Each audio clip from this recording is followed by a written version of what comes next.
Hello everyone, जैसा कि आप सबको पता है कि हम लोग प्रतिदिन 7 बजे 15 से 20 मिनट में रैपिड फायर क्यूज करते हैं।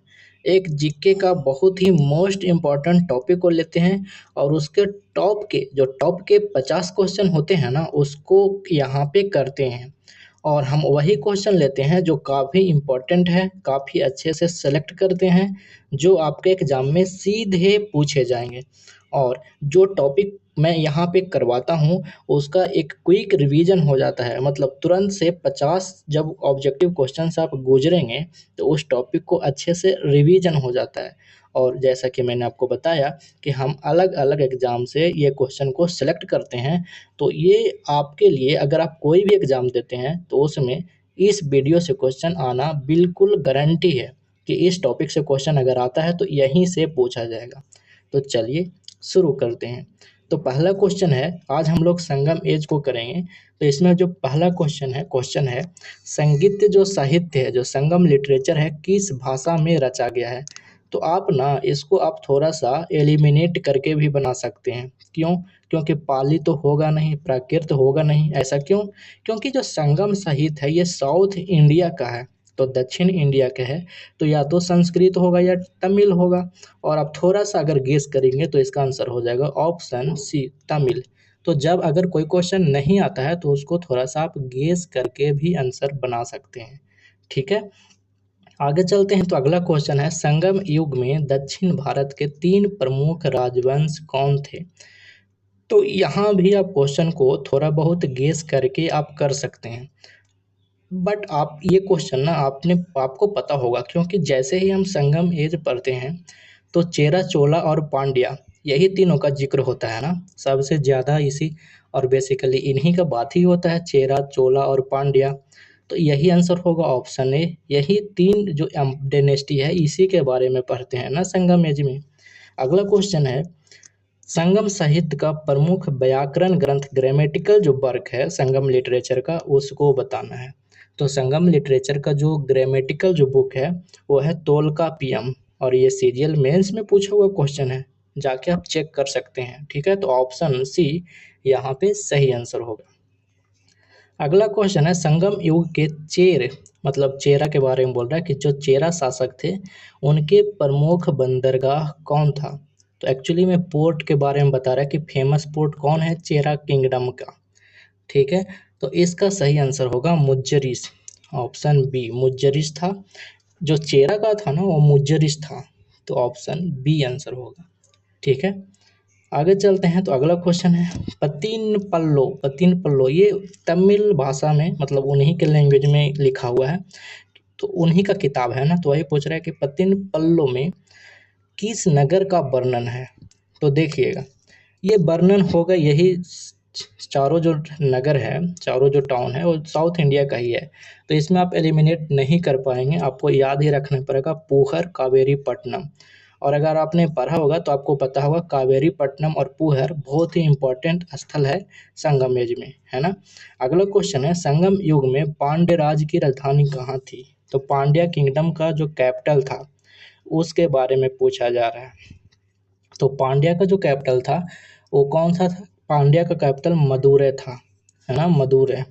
हम कैसे याद किए थे, हम ऐसे याद किए थे, पांड्या पांडव से याद किए थे कि जो पांडव था वहाँ पे जो मछली का जो चल रहा था ना वो गेम, जिसमें अर्जुन, कर्ण ये सब था। ठीक है, तो उसी से याद किए थे मदुरै। ऐसे मतलब रिलेट करते हैं, रिलेट करके याद करते हैं। अगला क्वेश्चन है, शिलापदिकारम के रचयिता कौन थे। और ये भी पूछा हुआ क्वेश्चन है और 3 से 4 बार पूछा हुआ है, तो काफ़ी इंपॉर्टेंट है। तो इसका आंसर होगा इलंगो अडिगल। और कहाँ पूछा हुआ वो बता दूं, रेलवे और एसएससी दोनों में पूछा हुआ, आप जाके चेक करिएगा। ठीक है, अगला क्वेश्चन है, तिरुकाकुरल, है ना, ये इनके रचयिता कौन थे। तो ये क्वेश्चन पूछा हुआ पीसीएस में, अलग अलग स्ट्रक्चर में पूछा हुआ था, मिलान करने वाला में। तो वहाँ पे ये एक ही किताब था जो कि इम्पोर्टेंट था आपके लिए, तो मैंने वहाँ से ले लिया। तो इसका आंसर होगा तिरुलुबर, है ना, ऑप्शन सी आंसर होगा। ठीक है, आगे चलते हैं। तो अगला क्वेश्चन है, संगम युग में चोलों का प्रसिद्ध बंदरगाह कौन था। तो चोलों का पूछ रहा है ना, मतलब चोला किंगडम का पूछ रहा है कि चोला किंगडम का सबसे फेमस पोर्ट कौन था। तो यहाँ पे आंसर हो जाएगा 11 नंबर क्वेश्चन का आंसर होगा पूहर। पूहर कावेरी पट्टनम। तो पूहर और कावेरी पट्टनम दोनों चोला किंगडम एक ही है, दोनों चोला किंगडम का क्या था, कैपिटल था। ऑप्शन बी आंसर होगा। अगला है संगम युग में पांड्य राज का प्रमुख बंदरगाह कौन था। तो अभी हमने इस क्वेश्चन को थोड़ी देर पहले ही देखा है ना। नहीं, वो तो चेरा का था ना, यहाँ पे कोरकई होगा। यानी पांड्य राज का जो कैप बंदरगाह था वो कहाँ था, कोरकई। Option C. अगला क्वेश्चन है संगम साहित्य में किस वस्तु के व्यापार का विशेष उल्लेख मिलता है। तो संगम साहित्य में एक विशेष प्रकार की कमोडिटी थी जो कि प्रोमिनेंटली मेंशन्ड है संगम ट्रेड में। वो सबसे ज़्यादा किस वस्तु का व्यापार होता था संगम एज में, ये पूछ रहा है। तो ये होता था मसाला का और काली मिर्च का। और आप इसे भी ना एलिमिनेट करके बना सकते थे, क्यों, क्योंकि आज भी साउथ इंडिया में मसाला और काले मिर्च का बहुत ज़्यादा ट्रेड होता है। तो वहाँ से आप गेस कर सकते थे। अगला क्वेश्चन है संगम युग में रोमन साम्राज्य के साथ व्यापार का प्रमुख प्रमाण क्या है। तो संगम युग में जो रोमन साम्राज्य था, जो रोमन किंगडम था, रोमन एम्पायर था, तो संगम किंगडम के साथ कौन सा ट्रेड होता था, ये पूछ रहा है। तो इसका आंसर होगा रोमन के स्वर्ण सिक्के। रोमन का जो गोल्ड कॉइन मिला है वहीं से हमें प्रमाण मिलता है, मतलब प्रूफ करता है कि रोमन के जो एम्पायर था उससे संगम जो एज के जो रूलर थे उनसे ट्रेड होता था। ठीक है। अगला क्वेश्चन है संगम साहित्य में यवन शब्द का प्रयोग मुख्यतः किन के लिए किया गया है। तो देखिए ये भी क्वेश्चन पूछा हुआ है, लेकिन मैं बार बार बोलूँगा कि पूछा है तो आप इरिटेट होंगे ना।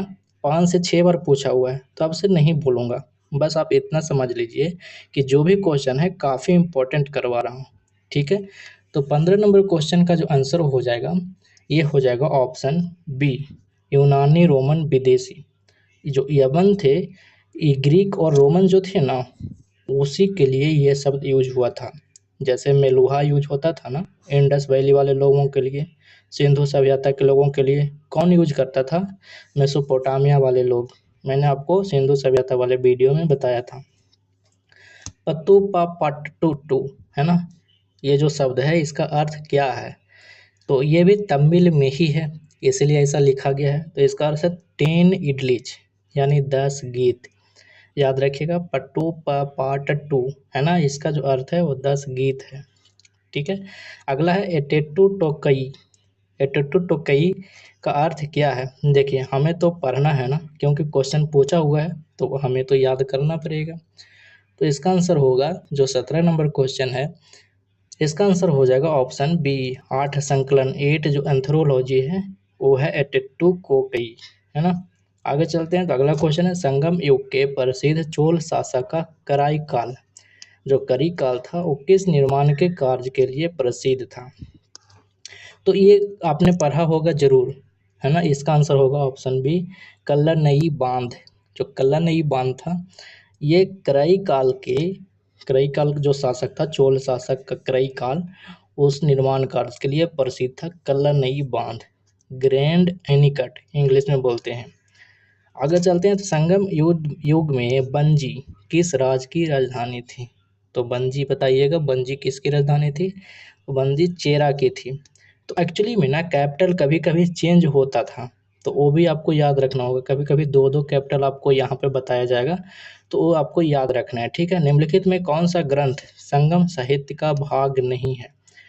तो देखिए अर्थशास्त्र आंसर होगा, क्योंकि अर्थशास्त्र चाणक्य का था, है ना। तो आप ऐसे जानते हैं ना, कोई दूसरा क्वेश्चन भी जानते हैं तो उसका आंसर आप लगा सकते हैं, क्योंकि अर्थशास्त्र को किसने लिखा था, चाणक्य ने ना। और ये सब तो अभी पढ़वे किए जो संगम में था। तो ऑप्शन डी आंसर होगा। अगला क्वेश्चन है संगम साहित्य में अकम अकम काव्य किससे संबंधित है। तो जो अकम है ये पोएम, ये किन से संबंधित है। तो ये है लव एंड पर्सनल लाइफ, तो प्रेम या और व्यक्तिगत जो जीवन है उस पर ये कविता है। तो ऑप्शन सी आंसर होगा। अगला क्वेश्चन है संगम साहित्य में पूरम काव्य किस विषय से संबंधित है। तो जो पूरम काव्य है ये वीरता एवं सार्वजनिक जीवन, बार, हीरोइज्म एंड पब्लिक लाइफ, और मैंने आपको अभी बताया था कि अगर आपको ऑप्शन समझ में ना आए, आप पूरा एक्सप्लेन करें, जो ऑप्शन ज़्यादा एक्सप्लेन करे वही आंसर होने की संभावना है। तो यहाँ पे ऑप्शन बी एक्सप्लेन कर रहा है, तो ऑप्शन बी की तरफ जाएंगे। ठीक है। अगला क्वेश्चन है, निम्नलिखित में कौन सा संगम काल का प्रसिद्ध महाकाव्य है? तो रामायण तो होगा नहीं, महाभारत होगा नहीं, अर्थशास्त्र होगा नहीं, तो ऑप्शन सी होगा। ठीक है, तो ऐसा आप एलिमिनेट करेंगे। अगला क्वेश्चन है, संगम युग में चेर शासक जो चेरा रूलर थे उनके बारे में पूछ रहा है कि उनका प्रतीक क्या था। तो जो चेरा थे ना, उनका प्रतीक क्या था ये पूछ रहा है। तो इसका प्रतीक था धनुष। हमने कैसे याद किया था? देखिए, चेहरा कुछ इस तरीके से होता है ना, और इस तरीके से धनुष होता है। तो आप ऐसे याद रख सकते हैं रिलेट करके, फिगर बना के। ठीक है, पांड्या का बाघ होगा, क्योंकि पांड्या बहुत ब्रेव थे, बहादुर थे, है ना, तो उनका बाघ होगा, ऐसे हमने याद किया था। नहीं, चोला का बाघ होगा ना। अच्छा, देखते हैं, चोला का ही होना चाहिए, क्योंकि हमने ऐसे याद किया था कि बाघ का चोला पहन के वो चला आता है शेर, तो शेर बाघ नहीं होगा। ठीक है, और मछली होगा इसका पांड्या का, क्योंकि पांडव थे वो मछली को टारगेट कर रहे थे। तो पांड्या का पूछेगा तो मछली, और चोल का पूछेगा यानी चोल किंगडम का तो बाघ, और चेरा का पूछेगा तो धनुष। हाँ, ऐसे याद करना है। ठीक है, तो संगम युग में चोल शासकों का प्रमुख प्रतीक कौन था?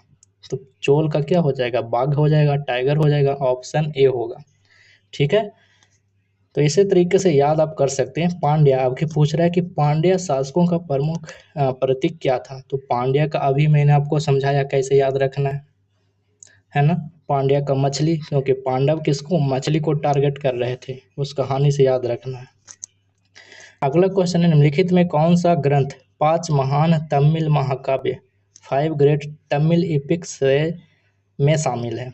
तो 5 ग्रेट जो तमिल एपिक है उसमें कौन सा शामिल है? तो इसका आंसर होगा सिलापदिकारम, ऑप्शन ए। अगला क्वेश्चन है, संगम युग के साहित्य में किस आर्थिक गतिविधि की जानकारी मिलती है? तो संगम युग में कौन सा हुआ था? तो नील की खेती अंग्रेजों के समय होता था। चाय का उत्पादन नहीं होगा। रेशम, रेशम हो सकता है, बट यहाँ पे जो आंसर होगा वो होगा समुद्री व्यापार, क्योंकि जो साउथ इंडिया था ना, वहीं पे चेरा चोला पांड्या रहते थे, तो ज़्यादा ये लोग समुद्र से व्यापार करते थे। तो ऐसे आप गेस कर सकते हैं। अगला क्वेश्चन है, संगम साहित्य के अनुसार मदुरै किस राजवंश की राजधानी थी? तो मैंने आपको अभी कुछ देर पहले बताया कि जो मदुरै थी, जो पांड्या था उसकी राजधानी थी, है ना। अगला क्वेश्चन है, निम्नलिखित में कौन सा संगम काल के समाज की प्रमुख विशेषता थी? तो संगम काल के जो प्रमुख विशेषता थी वो थी समुद्री व्यापार का विकास, क्योंकि इनके लिए फेवरेबल था, है ना, समुद्र के बगल में थे, तो समुद्री व्यापार का विकास इनके टाइम में बहुत ज़्यादा आगे बढ़ा। तो आंसर होगा ऑप्शन ए। ठीक है, दिल्ली सल्तनत ये सब क्या, ये सब वो समय था? ये सब नहीं था, ये सब का जन्म भी नहीं हुआ था, यूरोपीय कंपनी का आगमन, दिल्ली सल्तनत पैदा ही नहीं लिया था ये सब। ठीक है, चलिए आगे चलते हैं। संगम साहित्य के अनुसार दक्षिण भारत का प्रमुख निर्यात क्या था? तो दक्षिण भारत का प्रमुख निर्यात मतलब सबसे ज़्यादा एक्सपोर्ट क्या होता था साउथ इंडिया में संगम एज में, ये पूछ रहा है। तो इसका आंसर होगा ऑप्शन बी, काली मिर्च, ब्लैक पेपर। देखिए, नील ये सब तो बाद में आया ना, नील ये सब नहीं होगा। ठीक है, तो ऑप्शन बी होगा। अगला क्वेश्चन है, संगम काल में विदेशी व्यापार मुख्यतः किस माध्यम से होता था? तो आप देख रहे हैं एक ही क्वेश्चन को बार बार घुमा घुमा के पूछ रहा है। तो इसका आंसर होगा समुद्री मार्ग। ठीक है, नदी मार्ग से होगा नहीं, वायु मार्ग उस समय उतना डेवलप नहीं था। लैंड रूट हो सकता है, बट यहाँ पे फेवरेबल जो सबसे ज़्यादा फेवर करता था संगम काल के जो शासक थे उनका, वो समुद्री मार्ग ही फेवर करता था। तो ऑप्शन बी होगा। अगला क्वेश्चन है, निम्नलिखित में कौन सा संगम साहित्य का प्रमुख काव्य संग्रह है? तो संगम साहित्य का प्रमुख काव्य संग्रह कौन है ये पूछ रहा है। तो एटुटोकई, ऑप्शन ए होगा। अगला चलते देखिए, इसमें और याद रखिएगा तो अर्थशास्त्र है, जो चाणक्य विष्णु पंडित के द्वारा लिखा गया है। है ना, जिसमें बताया गया है कि देश को कैसे चलाना चाहिए। राजतरंगिणी कश्मीर के इतिहास के बारे में है, कलहन ने लिखा है। तो ये सब ना आपको पता होना चाहिए। अगला है संगम युग के लोगों का प्रमुख व्यवसाय क्या था। तो संगम युग के जो लोग थे उनका प्रमुख बिजनेस, प्रमुख ट्रेड क्या था, ये पूछ रहा है। तो ये कृषि था, एग्रीकल्चर था। ये सब ज़्यादा से ज़्यादा कृषि ही करते थे। आगे चलेंगे तो अगला क्वेश्चन है, निम्नलिखित में कौन सा संगमकालीन बंदरगाह रोमन व्यापार के लिए प्रसिद्ध था। तो देखिए यहाँ पे जो चार ऑप्शन आपको दिख रहे हैं ना, ध्यान से देखिएगा। तो यहाँ पे जो चार ऑप्शन दिख रहा है इसमें एक ही बंदरगाह दिख ही रहा है। तो ये सब कोई बंदरगाह थोड़ी हो है। तो आंसर होगा ऑप्शन ए। ठीक है। अगला क्वेश्चन है, संगम साहित्य में किस धातु के रोमन सिक्कों का उल्लेख मिलता है। तो अभी अभी कुछ देर पहले यही क्वेश्चन दूसरे तरह से बदल के आया था। सोना का सिक्का मिला ना, जिसे से प्रमाण मिलता है कि संगम युग के जो शासक थे वो रोमन के साथ व्यापार करते थे। ठीक है। अगला क्वेश्चन है, संगम युग में किस पशु का उपयोग युद्ध और परिवहन दोनों में किया जाता था। मतलब एक ऐसा पशु था जिसको युद्ध में भी काम चला लिया जाता था, और एक वस्तु को दूसरी जगह पे ले जाने के लिए भी उपयोग किया जाता था। तो ये था हाथी, है ना, ऑप्शन बी। ठीक है। आगे चलते हैं तो अगला क्वेश्चन, निम्नलिखित में किसे तमिल बेदा कहा जाता है। मतलब तमिलों का वेद किन्हें कहा जाता है। तिरुकरुकुरल, है ना, ऑप्शन बी आंसर होगा। अगला क्वेश्चन है, संगम साहित्य में यवन व्यापारियों के आगमन का मुख्य उद्देश्य क्या था। देखिए अभी पूछा था कि यवन व्यापारी कौन थे, रोमन और ग्रीक वाले। अब पूछ रहा है कि उनका आगमन का मुख्य उद्देश्य क्या था, प्राइमरी पर्पस क्या था, किस लिए आए थे। तो देखिए एलिमिनेट करते हैं। ठीक है, मान लो कि हमको नहीं आता है तो धार्मिक प्रचार नहीं करेंगे, राजनीतिक विजय थोड़ी ना करना था, एजुकेशन नहीं, व्यापार करने के लिए आए थे, ऑप्शन बी। ठीक है, व्यापार करने के लिए आए थे ना। आगे चलते हैं तो अगला क्वेश्चन, निम्नलिखित में कौन सा कथन संगम काल के बारे में सही है। चलिए अच्छे से पढ़ते हैं कौन सा स्टेटमेंट है जो संगम एज के बारे में करेक्ट है। तो पहला स्टेटमेंट है, संगम साहित्य संस्कृत में लिखा गया, जो कि गलत है। सबसे पहला ही क्वेश्चन था जो हमने पढ़ा, तमिल में लिखा गया है। संगम काल में समुद्री व्यापार विकसित था, जी हाँ बिल्कुल विकसित था। ठीक है, तो यही सही होगा। ऑप्शन सी भी पढ़ लेते हैं, संगम काल में दिल्ली सल्तनत कहाँ से आ गया यहाँ जी। संगम काल में मुगल साम्राज्य, ये सब कहाँ से आ गया, ऑप्शन बी होगा। ठीक है। अगला क्वेश्चन है, संगम काल में कोरकई किस वस्तु के व्यापार के लिए प्रसिद्ध था। तो कोरकई जो फेमस जो पोर्ट था उसके बारे में पूछ रहा है कि कौन सा वस्तु यहाँ से भेजा जाता था, या फिर कहिए कि ट्रेड होता था। तो यहाँ पे आंसर होगा ऑप्शन बी, मोती। जो पर्ल्स था तो मोतियों का यहाँ से सबसे ज़्यादा ट्रेड होता था, इस बंदरगाह से, कोरकई से। ठीक है। आगे चलेंगे तो अगला क्वेश्चन है, संगम काल में यवन मुख्यतः किस वस्तु की खरीद के लिए दक्षिण भारत आए थे। तो देखिए रेशम, ऊन, चाय ये सब था नहीं, और हमने अभी कुछ देर पहले पढ़ा काली मिर्च। तो आंसर होगा काली मिर्च। तो जब भी एग्जामिनर टोर मरोड़ के भी क्वेश्चन पूछेगा ना तो आप बना पाएंगे। हमने इस तरीके से क्वेश्चन को लिया है, तो ऑप्शन ए आंसर होगा। आगे चलते हैं तो अगला क्वेश्चन है, संगम साहित्य के किस प्रकार की अर्थव्यवस्था का पता चलता है। तो संगम साहित्य में किस प्रकार की अर्थव्यवस्था पता चलता है, चलिए चेक करते हैं। इसको भी मान लीजिए नहीं जानते हैं आंसर। केवल पशुपालन, केवल जैसे दिया काट देंगे। कृषि एवं समुद्री व्यापार आधारित अर्थव्यवस्था, सही है। अभी हमने पढ़ा कि संगम एज में कृषि प्रमुख चीज था, है ना, अर्थव्यवस्था का आधार था। और हमने पढ़ा कि समुद्री व्यापार होता था, तो यही आंसर होगा। केवल औद्योगिक व्यवस्था, ये सब वन अर्थव्यवस्था, ये सब नहीं था, ऑप्शन बी आंसर होगा। अगला क्वेश्चन है, निम्नलिखित में कौन सा संगम युग का प्रसिद्ध चोल शासक था। तो संगम युग का जो प्रसिद्ध, जो फेमस जो रूलर था उसके बारे में पूछ रहा है। ठीक है, तो इसका आंसर होगा करईकाल, या फिर कह सकते हैं करिकाल, है ना। हम लोग इंग्लिश में करईकाल पढ़ते थे, बट करिकाल ही है, ऑप्शन ए आंसर होगा। अगला क्वेश्चन है, संगम युग में साहित्य और संस्कृति, लिटरेचर एंड कल्चर का प्रमुख केंद्र कौन सा था, ये पूछ रहा है। तो जो संगम साहित्य में जो प्रमुख केंद्र था लिटरेचर और कल्चर का, वो मदुरै था। और मदुरै किसकी राजधानी थी, पांड्या का। ठीक है, आपको मैंने ये अभी पढ़ाया था कुछ देर पहले। अगला क्वेश्चन है 46 नंबर, निम्नलिखित में कौन सा ग्रंथ तिरुवल्लुवर द्वारा रचित है? तो तिरुवल्लुवर द्वारा कौन सा ग्रंथ रचित है? तो यहाँ पर आंसर होगा तिरुकुरल, कुरला। ठीक है, ऑप्शन बी। अगला क्वेश्चन है संगम काल में चोल राज्य की राजधानी कौन सी थी? तो चोला किंगडम की राजधानी कौन थी, ये पूछ रहा है। तो चोला किंगडम की राजधानी कौन थी? उरायूर, ऑप्शन बी। ठीक है, अगला क्वेश्चन है संगम काल में जो चेरा राज्य की राजधानी कौन थी? तो चेरा का कौन था, ये पूछ रहा है।